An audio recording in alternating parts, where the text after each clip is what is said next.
જો તમે લાખો રૂપિયાનો ખર્ચો કરીને સ્ટુડન્ટ વિઝા પર અમેરિકા જવાના હો કે પછી હાલ અમેરિકામાં જ ભણતા હો તો હવે ગમે તેવી અણધારી સ્થિતિનો સામનો કરવા માટે તૈયાર રહેજો.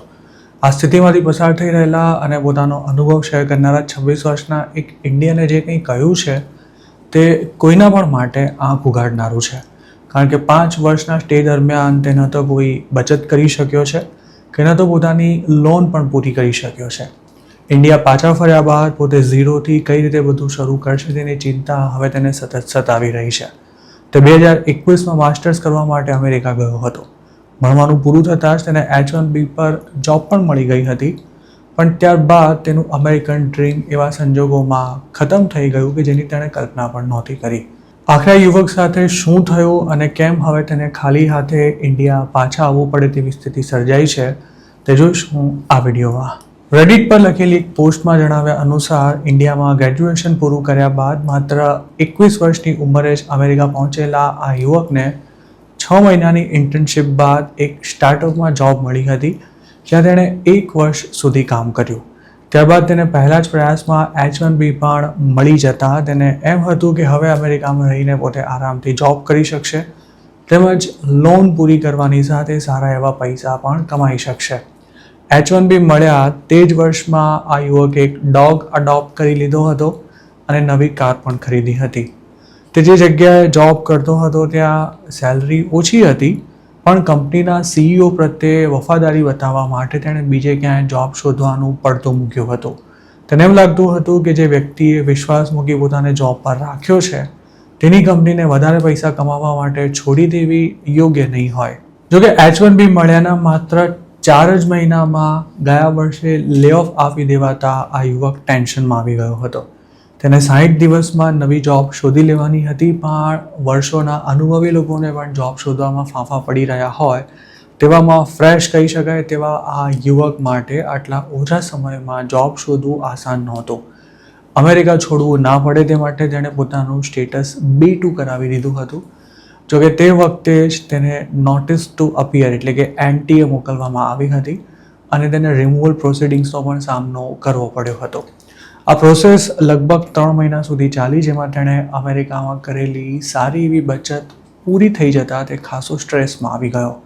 જોકે રાહતની વાત એટલી રહી કે તે પોતાનો આ કેસ જીતી ગયો. ત્યાર પછી તેને બીજી એક જગ્યાએ જોબ મળી, પણ નસીબ એટલા ખરાબ કે તે જ અરસામાં શટડાઉન શરૂ થઈ જતાં તેનો એમ્પ્લોયર સમયસર લેબર કન્ડિશન એપ્લિકેશન એટલે કે LCA ફાઇલ ન કરી શક્યો, જેથી તેને ફરી B2 એક્સટેન્ડ કરાવવા માટે દોડાદોડી શરૂ કરવી પડી. આટલું ઓછું હોય તેમ અમેરિકાની સરકારે H1B પર $1 લાખ ફી લગાવી દેતા આ યુવક માટે યુએસમાં જોબ શોધવું લગભગ અશક્ય બની ગયું.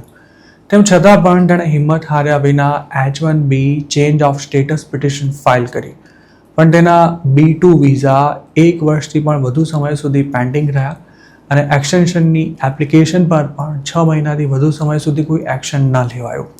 આ દરમિયાન તેના H1B સ્ટેટસ સાથે B2 અપ્રૂવ કરવા 2 વાર રિક્વેસ્ટ ફોર એવિડન્સ નોટિસ મોકલવામાં આવી અને ફાઇનલી B2 માટે પણ RFE મળ્યા બાદ તેણે કોઈ કચાશ ન રહી જાય તે માટે કલાકો સુધી મહેનત કરી પોતાની ટુરિસ્ટ એક્ટિવિટીની એક વિગતો તૈયાર કરી, જેમાં દરેક ટ્રીપ, રિસિપ્ટ અને ફોટોગ્રાફ્સ ભેગા કરી તેણે એવિડન્સ તરીકે રજૂ કર્યા. આ સમગ્ર કવાયત બાદ તાજેતરમાં જ તેનું B2 એક્સટેન્શન અપ્રૂવ થઈ ગયું. છેલ્લા 18 મહિનાથી અમેરિકામાં સતત ટેન્શનમાં જીવતા આ યુવકે B2 એક્સટેન્શન અપ્રૂવ થતાં જ રાહતનો શ્વાસ લીધો, પણ આ રાહત ગણતરીના કલાકો સુધી માંડ ટકી. પોતાની પોસ્ટમાં આ યુવકે જણાવ્યું છે કે અપ્રુવલ મળી ગયા બાદ હવે તેને એવું જણાવાયું છે કે તેનું B2 એક્સટેન્શન નહીં થઈ શકે અને તેને તાત્કાલિક અમેરિકા છોડી દેવા માટે પણ આદેશ આપી દેવાયો છે. હવે તેને એ જ નથી સમજાઈ રહ્યું કે અમેરિકામાં રહેવા માટે પોતે શું કરી શકે, કારણ કે હવે તેના માટે તમામ દરવાજા બંધ થઈ ચૂક્યા છે.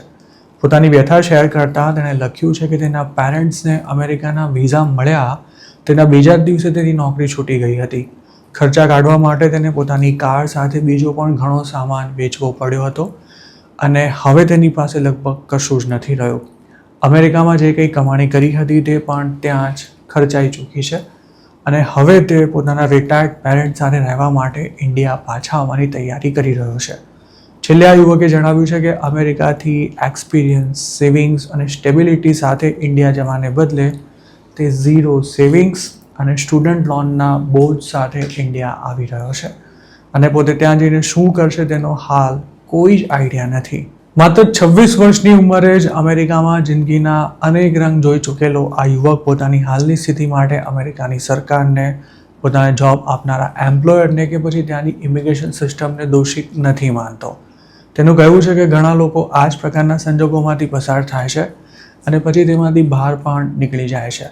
પોતાનાથી ક્યાં ભૂલ થઈ ગઈ અને કયા ખોટા નિર્ણયો લેવાયા તે સમજવા માટે હાલ તે મથી રહ્યો છે, પણ તેને કોઈ જવાબ નથી મળી રહ્યા. હવે ઇન્ડિયા આવીને બધું ઝીરોથી શરૂ કરવાની પણ તેનામાં હિંમત નથી રહી, કારણ કે અમેરિકામાં 1.5 વર્ષની દોડાદોડીમાં તેની તમામ એનર્જી અને ઉત્સાહ ખર્ચાઈ ચૂક્યા છે. અમેરિકામાં ભણવા માટે લીધેલી લોનના હપ્તા ઇન્ડિયાની કમાણીમાંથી ભરવા જરાય આસાન નથી હોતા અને જો કોઈ સારી તક ના મળે તો જિંદગીના કિંમતી વર્ષો આ લોન ભરવાના ટેન્શનમાં જ પૂરા થઈ જતા હોય છે.